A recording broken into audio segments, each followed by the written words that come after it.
So today I'm delighted to say I'm in conversation with Wendy Goucher, author of Eesha and the Mud Monster Mystery. After being a cybersecurity consultant for over 15 years, Wendy now finds that despite her range of work as a consultant, specialising in cyber risk and assurance for organisations in the public and private sector, she's often primarily recognised as the author of Nettie in Cyberland series. Using the story of Nettie and Webby, adults can enjoy and introduce cybersecurity to young children and start those very important conversations about online safety. Now, this book series was her first adventure into using stories to gently introduce cyber safety from very young children, as Eesha comes from encouragement and feedback from taking those books into schools and having those conversations with children, which Wendy says is the best part of being an author. 10-year-old Eesha is new to the town of her primary school, and she's struggling to fit in and soon finds herself the victim of teasing by a small group of girls in her class. And after a close encounter with a deep, muddy puddle, this turns into bullying texts and videos that make Eesha a laughing stock around the school. So, in a desperate attempt to find her way out of this dark situation, Eesha escapes into her Cyberland, where together with a faithful and wise red panda, Daxa, she not only works out how she can cope with being bullied, but also how to protect herself in the future. Now, Wendy is a fellow of the British Computer Society and was finalist in the Security Woman of the Year in Computer Excellency Awards in 2023. So without further ado, after that big introduction, thank you, Wendy, for joining me today. Thank you very much for having me. So listen, talk about your journey. I've mentioned it a little bit, but how did it all begin? And what led up to you writing Eesha and the Mud Monster Mystery? Okay, right. So I first of all trained as a teacher, worked as a lecturer in further and higher education and university and stuff for 20 odd years. Went out into, it got to the point where I wasn't challenged enough. I have dyspraxia and ADHD, so my brain fires off all over the place, and I'm not very good at being bored. I tend to find things to interest me. So higher education, further education was getting more regulated. It wasn't the place for me. I stepped out into what was then information security, because that's what my husband did, and I had been teaching management, so I went out with that perspective rather than computing as such. I hadn't been doing that for very long, and somebody came to me because he was putting together a group of people to create the teaching materials for a Middle Eastern country who wanted cyber education from when the children first arrived at school, which I seem to remember was about age 6 through to 18. And we had to produce teaching materials that would fill 2 weeks a year. Because I was the one with the teaching qualification, I got to do primary school, which I did do in my teaching practice, but otherwise not, because I can't draw, so that kind of knocks that back. But when that had finished, and it was one of those very, very pressured, you need to get it done, we've got 6 weeks, and it was a culture I didn't understand. It was the Middle East. I'd never lived out there. My brain can be a bit like a super tanker, so it gets going and then takes ages and ages to stop. So about 6 months after that had finished, I was having a cup of coffee with the local cartoonist, who's a cartoonist for the local newspaper, who drew cartoons for us for various conferences and things, because I like visuals. Yeah. And I said, look, I have this idea for this little girl, and she goes, her way of relating to her computer is that she goes into Cyberland, and you only have to watch anybody playing a game and their brain is in there. And I had rules. Nettie always stays within her own protected bubble and all this kind of stuff. So we came together and we wrote the first 2, or I wrote, he illustrated the first 2 books, and then he wasn't a book illustrator, and it got a little bit difficult, so he stepped back from book 3, and I got another illustrator in. while all that was happening, I was going out and visiting schools, which is great fun and hard work. And I'm really glad I trained as a teacher, because it gives you confidence. Skills, yeah. But sure. at the same time, I had gone to an acting teacher who is a director, but also coaches people like Jude Law and Daniel Radcliffe. And I went to a course that she ran with a bunch of actors, learning how to be a storyteller. I wanted to know how to be a storyteller because I didn't want to go in and be a teacher. So I had a weekend of that. Yeah, because I kind of, if I you know, I want to do it properly. So I did that, and I went into a number of schools, and then I would always try and have conversations with the teachers, not least so they could pick up things that came up in the discussions I was having with the kids. And one of the teachers said, you know, this is great. You know, these are very young children. We're using stories, so they don't really realize they're being educated. Brilliant. What about that second half of primary where they're starting to read for themselves? Yes, can you find a story for that? And I came home and went, yeah, no, I think I can do that. And I discussed it with my kids, and they came up with some rules for that, so which they do. And so I sat down and wrote this about Eesha. She is about 10 years old. She inhabits something that she says, oh yes, this little girl at my school, my old school, was called Nettie, and she called her land Cyberland. I'll call it that. But her experience is very different. The picture I had in my head was Dublin University Library, which is beautiful, and I've never been, and I will go one day. And I sort of developed from that. Again, using story, but most importantly, and I always try to do this, is it has to be story that isn't click this, press that, do this, because that will change. It's about learning attitudes and behaviors that will stick as long as while the even when technology changes. Yes, you know, with Nettie, there was one, you know, basically on the internet, nobody knows you're a dog. People are not what they seem. And with Eesha, she had to go in and work out how did the bullies get on her phone? How did they get her phone number? How can she stop them phoning her into the night, sending her texts into the night? How did they get the video and all of it? And she obviously has some assistance because search engine. And so it sort of went that way. But again, it's about the child essentially getting to the end and going, I've done this myself. Yes, and empowering them, and the child's empowered then. And as you say, it's evergreen. As technology will change, the mindset and being careful and finding out for yourself and protecting yourself, as well as being surrounded by adults, that's the great thing about the message, isn't it? So who's the book aimed at? I mean, what would you like parents as well as children to get from reading the book?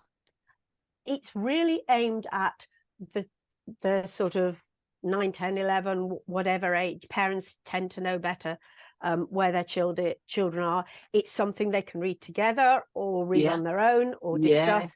But really, I would ideally like the parents also to be reading the book, if not with the child, just so that they can sort of go, well, what happened in this chapter? How did they work that one out? How did you know, simple things like turning your phone off at night, or having restrictions, and that's one of the first things that she finds out she can do. And then she goes, I'm so stupid that I didn't think of that. We're going, no, you're not stupid. You just were so stressed and so upset you didn't think, and that's fine, but you're not going to stop that now. So it's really aimed at children who are starting to have some independence online, are being at the age where the school's putting them in front of computers and they're getting some access at home. Perhaps parents are just wanting to keep an eye on the child's growing understanding, because that's the whole thing. It's about the whole thing of the two sets of children's stories is about the fact that this is a world the children are going to be in as they grow up. Just like we teach a child to cross the road a long time before they're physically capable of doing that on their own. We do it from the get-go because we weave it into the way that they think.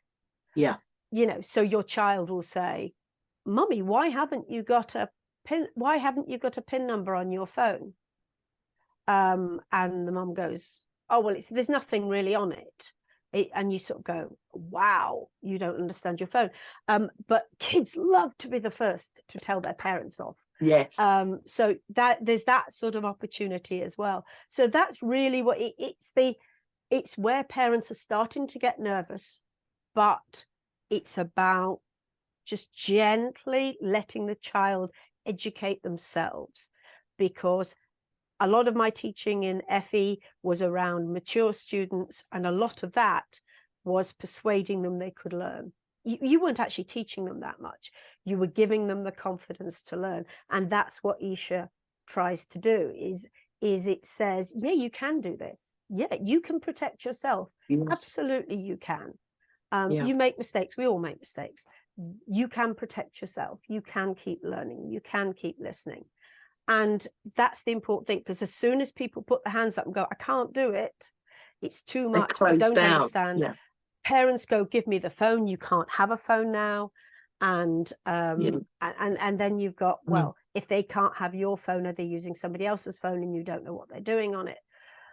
All of those problems. I mean, so on Navigating the Digital Jungle with Sue Atkins and Friends, my podcast around digital jungle and digital literacy, we talk a lot about conversations and connections and empowering children as well as empowering the adults, because they almost have to be, you know, one step ahead, if you like, and not put their head in the sand. And that's why I like your book so much, because there's this narrative of empowerment for the children as they read through. And as you say, we also have top tips every week, and one very simple, we call it a family change, not a challenge, and one simple one, and we're going to throw that one in, is turn your phone off at night. We talk about charging the phone downstairs, or, you know, don't have them at meal times. Very simple little changes that you can make that can actually make a big difference over time. So that's why I really like your books. I mean, how do parents keep children safe in a digital space, would you say? I don't think there's one simple answer. Of course, I mean, our kids grew up in a household where both their parents, certainly for our son, who's the younger, both of us are working in InfoSec. Our daughter was that little bit older by the time I stepped across, but they still grew up in that environment. They still made mistakes. Although my son has a password on his phone that's about 12 digits. And I remember saying to him once, I don't know I can't see your password. And he went, "Yeah, I'm like the only one in my class at school who never had their phone broken into, because I know." And you sort of go, yes, it's as simple as that. But I think it is about making it part of the cultural learning. Because as soon as we go out and go, right, okay, well, we're going to teach you how, when I was growing up, not to get in a stranger's car because they offer you sweets, because that was the thing that people were scared of if you walked home from school. It's about, okay, this is part of your world. This is part of your world experience. Let me teach you not only to cross the road safely, not only to get in, not go off with a stranger, but also let's teach you how to live in the digital world. Not don't go in, but how to live. And also a freedom of conversation. I mean, it reminds me of sex education when I was at school, because I went to quite a progressive, comprehensive school. Quite a new one. It doesn't sound progressive now, but I remember us having a note home on Friday that said, in our first year, and it said, we're going to teach your kids about sex on Monday. If you want to tell them, you've got the weekend to do it. I still remember the mortification of my poor mother, who didn't know even where to start. But now these things are discussed at an age appropriate level from a very early age. We Yes. don't suddenly at 10 and Yes. 11 get Yeah. told about sex.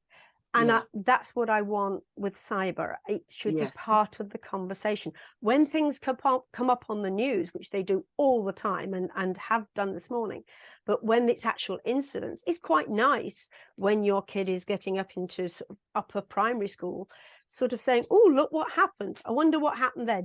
How do you think they got same sort of conversation? How do you think they got into that? How did they find that out, do you reckon? Yeah. And so it's a conversation that is part of life. And it should be, because that's something parents who know nothing about technology can still participate in. Oh, absolutely. Is having that It's never just the one conversation. I always say the birds and the bees is never just one. It's an ongoing conversation, age appropriate, maturity. And you're right, weaving these conversations in gently and slowly, listening and asking and holding the space for kids to feel they can come and talk to you if something goes a bit wrong. But it's also preparing them. So if you're going to give them a smartphone, say when they start secondary school, be clear on why you're doing it and what the kind of boundaries around it are, and talk and teach your children constantly, not nagging them. Be interested also in what they're doing, what they're learning, what they're playing, because it's a fantastic thing. Yes, it has got dangers, but that's what your books as well are all about, talking and getting those conversations going and thinking, critical thinking. Absolutely. And the example you're giving of giving a child a smartphone when they get to secondary school, one of the things that I would do is say, what do you think we need to be careful of? You know, what have your peers, or what things have your peers already fallen for? Yeah. What do you know that are the dangers? Oh, mum, well, I heard this. Right. Okay. How are we going to protect that? Because we have to realize that, you know, the time when you are going to physically get your phones or your tablet devices broken into is at school, because kids experiment all the time. So if you're saying to the child, right, we're going to do this, what do you think? What do we need to think about to keep you safe? And I bet they know. I bet they've heard the stories. I bet it's happened in their class. And they'll look, oh, that person was so stupid, they left their phone. And you go, right, okay, how are we going to do that? Yeah. But, you know, it's about respecting their experience as well. Really interesting, isn't it? It's about asking, listening, talking, sharing. And I love the fact that it's not banning and, oh, I'm frightened and, oh, we won't engage, because this is a digital world we're navigating, and that's why it's kind of like a digital jungle. And that's why I think the books have their place in that too. What are your thoughts on AI coming up now for families and parents listening to this and watching? Do you know what? One of the first things that let me just juggle this in my head and decide which way I'm going to put it. One of the things that strikes me at the moment is into my social media feed, into my Facebook feed, which is separate from my work feed. I am seeing an increasing number of photographs which are very obviously AI, right? And I remember when our son, who's now in his mid-20s, was at primary school and was learning to do presentations.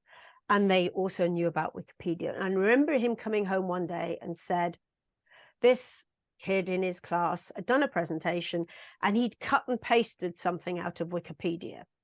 And he said he didn't even change the font. So we all knew it had come out. So it's, you know, it's one of those conversations where you go, hey, let's have a look at this picture. I think this might be AI rather than real. What do you think? What's the things I can, and you know, that the tools you can use to smooth your face so you look like a mask.